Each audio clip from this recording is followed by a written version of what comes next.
성도 여러분 안녕하십니까? 2022년 9월 10일 토요 새벽 말씀 함께 나누겠습니다.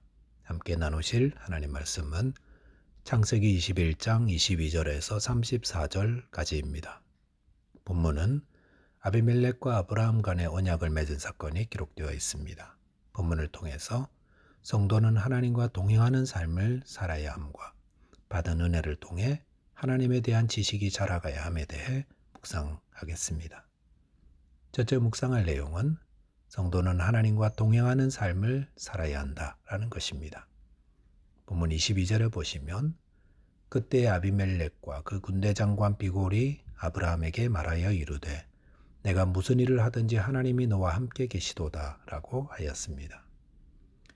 아브라함이 하갈과 이스마엘을 내어 보낸 후 그곳의 아비멜렉 왕이 군대 장관 비골과 함께 아브라함을 찾아왔습니다. 이들이 아브라함을 찾아온 이유는 무엇입니까? 그것은 그가 아브라함과 평화 조약을 맺기 위해서였습니다. 당시 사람들은 자신들의 안전을 확보하기 위해 주변의 강대한 자들과 평화 언약을 체결하곤 했는데 아비멜렉도 아브라함과 그런 평화 언약을 체결하려 했다는 것입니다. 그런데 불과 얼마 전에 아브라함이 그랄에 왔을 때 아브라함은 그랄 사람들이 자신을 죽일까봐 거짓말하며 자신을 보호하려 하였습니다. 그런데 이제는 전세가 역전되었습니다.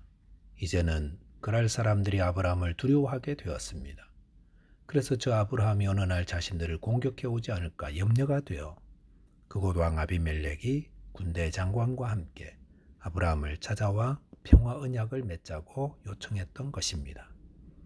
아비멜렉은 아브라함에게 네가 무슨 일을 하든지 하나님이 너와 함께 계시도다 라고 하였습니다.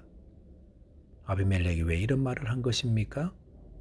아마도 이것은 그 전에 그가 사라를 취하려 했을 때 하나님이 나타나 막으신 일과 또 아브라함이 백세의 아들을 낳은 일을 들었기 때문일 것입니다.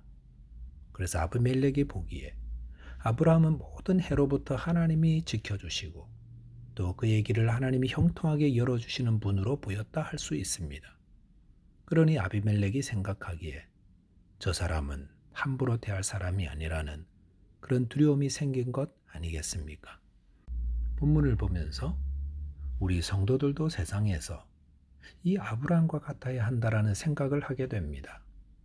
즉 세상 사람들 우리 성도들을 보면서 저 사람은 무슨 일을 하든지 하나님이 함께 계셔. 이렇게 보게 되어야 한다는 것입니다. 자, 그런데 이것이 어떻게 해야 그렇게 되는 겁니까? 사람들 앞에서 할렐루야 하고 기도하고 말씀 읽고 그래야 하는 것입니까? 아브라함은 어떻게 했습니까?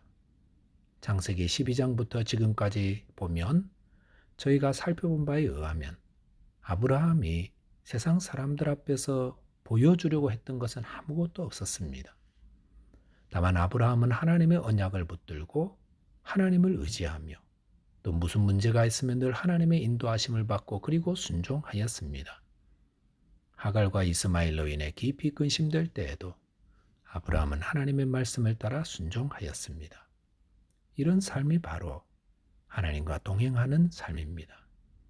그리고 이렇게 하나님과 동행하는 삶을 살아가면 그게 세상 사람들 눈에도 그렇게 보여진다는 것입니다. 억지로 힘들여서 하나님과 동행하는 삶을 살고 있는 것, 신경 쓰고 치장하고 그런 척 하지 않아도 그냥 매일 큐티하고 주님 생각하고 주님 의지하고 순종하는 삶을 살다 보면 세상 사람들에게도 그렇게 보이는 것입니다. 성도 여러분, 예수를 믿는 것은 예수님과 동행하는 삶입니다. 예수님 안에 거하는 삶, 예수님을 모시고 예수님의 인도를 받고 살아가는 것, 그것이 영적 아브라함 후손들의 삶입니다. 우리가 늘 하나님과 함께 살아가면 그때 세상도 그것을 알게 될 것입니다. 저와 여러분께서 하나님과 함께하는 하나님과 동행하는 자로 살아가게 되시기를 바라겠습니다. 두 번째 묵상할 내용은 받은 은혜를 통해 하나님에 대한 지식이 자라가야 한다라는 것입니다. 본문 33절에 보시면 아브라함은 브엘세바에 에셀 나무를 심고 거기서 영원하신 여호와의 이름을 불렀으며 라고 하였습니다. 아비멜렉과 비골이 돌아간 후 아브라함은 그곳에 에셀 나무를 심었습니다. 그리고 거기서 영원하신 여호와의 이름을 불렀다고 하였습니다. 그런데 아비멜렉과 비골과 평화 언약을 체결한 후 아브라함이 에셀 나무를 심고 영원하신 여호와의 이름을 불렀다는 것은 어떤 의미가 있는 것입니까? 자, 그것을 생각하기 전에 먼저 에셀 나무를 살펴볼 필요가 있습니다. 에셀 나무는 팔레스타인 사막 지형에서 잘 자라는 나무입니다. 그리고 자라면 키가 커서 또 넓게 그늘을 만들어 주어서 또 오래 장수하는 나무로 알려져 있습니다. 아브라함이 그런 나무를 심었습니다. 자, 그것은 아비멜렉과의 평화의 언약이 오래 지속되기를 바라는 그 마음으로 오늘날로 말하자면 기념식수를 한 것이라 할 수 있습니다. 얼마나 놀라운 일입니까? 그랄 땅에 올 때 아브라함은 그랄 사람들을 두려워했습니다. 그런데 이제는 그럴 사람들이 자신을 두려워하고 있습니다. 왜요? 하나님이 아브라함에게 복을 주시고 번성하게 하신 은혜의 결과가 아닙니까? 성도 여러분, 하나님은 아브라함에게 뿐만 아니라 아브라함의 영적 후손들에게도 복을 주시는 분입니다. 처음 복보다 나중 복이 훨씬 더 큰 그런 복을 저와 여러분들이 받아 누리고 있습니다. 성도는 그 은혜의 나무 아래 거하는 자입니다. 또한 아브라함은 영원하신 여호와의 이름을 불렀습니다. 그런데 아브라함이 하나님을 영원한 하나님으로 불렀다는 것은 그에게 어떤 변화가 있다는 것을 보여줍니다. 그동안 아브라함이 알아왔던 하나님, 그 하나님은 전능하신 하나님, 신실하신 하나님이었습니다. 그런데 아비멜렉의 방문을 받고 평화 언약을 체결한 후에 아브라함은 하나님에 대해 또 다른 깨달음을 얻게 되었던 것 같습니다. 그것은 하나님은 영원하신 분이다라는 것입니다. 그래서 하나님이 자신에게 주신 이 복된 언약, 그리고 아비멜렉과 세운 이 평화의 언약이 영원하기를 바라며 영원하신 여호와의 이름을 불렀다 할 수 있습니다. 성도 여러분, 아브라함이 하나님을 전능하신 하나님으로 알아왔다가 영원하신 하나님으로 알아가는 것처럼 우리의 신앙이 자라는 것은 하나님에 대한 이해와 폭이 넓어지는 것입니다. 성지 순례를 갔는데 가이드 하시는 분이 그런 말을 했습니다. 성경을 좀 알고 오셔야 여행에 의미가 있다고 하였습니다. 아는 만큼 보인다는 것입니다. 우리 믿음도 마찬가지입니다. 우리가 하나님을 얼마나 아는가, 여기에 우리의 믿음이 결정됩니다. 그렇기 때문에 우리가 힘써야 하는 것, 그것은 하나님을 아는 것입니다.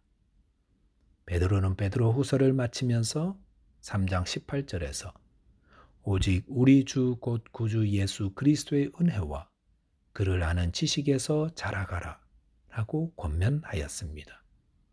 성도 여러분, 우리가 주님께 받은 은혜가 무엇인지 또 하나님이 어떤 분이신지 알아갈수록 주님 기뻐하는 믿음의 삶을 살아갈 수가 있습니다.